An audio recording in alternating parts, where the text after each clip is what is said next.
cabdimaalik xasan taksi oo ka mid ah mas'uuliyiinta ugu sarsareeya ururka Sama Dimuqraadi oo ku sugan dalka Mareykanka gaar ahaan Washington ayaa waxa uu tacsi tiiraanye lagu dirayaa eheladii iyo qaraabadii ay ka geeriyoodeen dhammaan intii ku geeriyootay qaraxii ka dhacay magaalada Muqdisho ee caasimadda dalka Soomaaliya gaar ahaan isgoyska Soobo. waxa uu si qaas ah tacsi tiiraanye lagu diray marxuun Qiya Maxamed oo ka tirsaneed ururka dhalinyarada midowga xaldoonka iyo Sheekh Nuur Cali oo ku geeriyooday qaraxii ka dhacay magaalada Muqdisho ee caasimadda dalka Soomaaliya gaar ahaan isgoyska Soobo. wuxuu eebbe uga baryay dhammaan naxariistii janno inuu siiyo eheladii iyo qaraabadii ay ka geeriyoodeen samir iyo iimaan uu ka siiyo. gudoomiyaha xisbiga Sama Dimuqraadi cabdimaalik xasan taksi ayaa waxa uu sheegay in ay ka wada baxeen dadkaasi.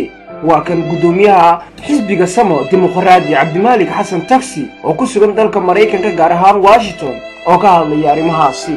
السلام عليكم ورحمة الله وبركاته. وحنا halkan ka salaamayaa dhammaan shaqaalaha Jubba Shabeelle News.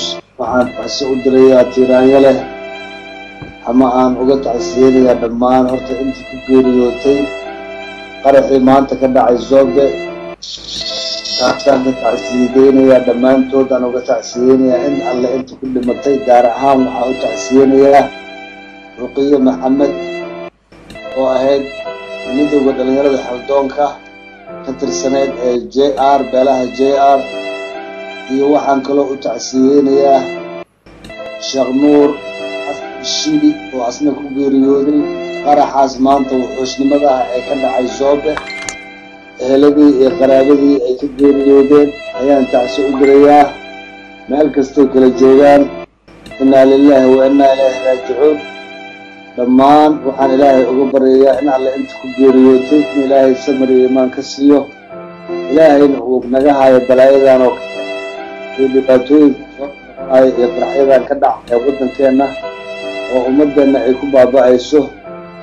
anoo ku hadlaya magaca xisbiga Sama Dimuqraadi anoo ku hadlaya haweenka JR meel kastay joogto iyo in alla intii macnaha xisbigan ku midaysan ee Soomaali weyn ka mid ah ayaan magacooda ku hadlayaa. waxaan ku hadlayaa odayaasha golaha dhaqanka beelaha jireer weyne.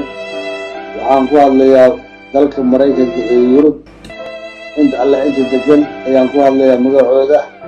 waxaan u tacsiyeenayaa mar kale iyo mar saddexaad midowga xaldoonka midowga dhalinyarada xaldoonka oo halgan dheer u soo galay qadiyadan.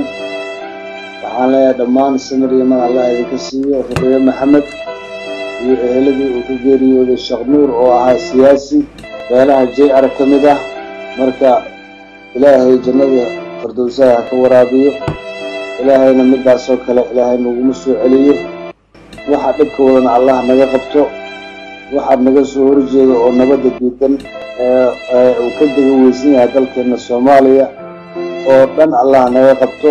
ilaahay nabadda ha nagu soo celiyo, ilaahay midii macnaa lagu baraaro nabadda lagu baraaro dowladda lagu baraaro Allah nooga yeelo. dowladda hadda taagan dowlad ka fiican ma jirto insha Allahu tacaala.